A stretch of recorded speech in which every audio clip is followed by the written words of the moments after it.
What's up, YouTube?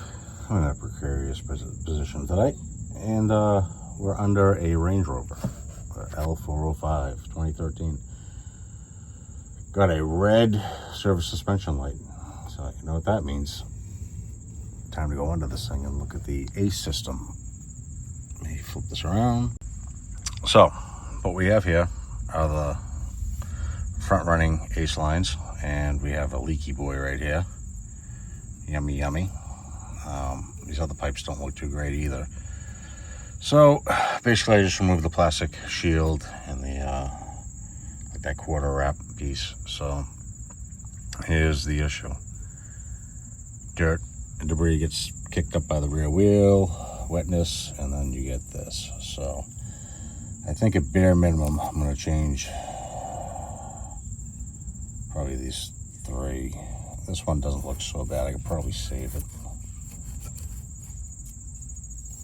But there's a kit to cut them, like say right here, and put a coupling in. And yeah, that's what we're gonna do. I think it comes with new bolts too. So let me show you guys the link for that, because this is a pretty common problem with these.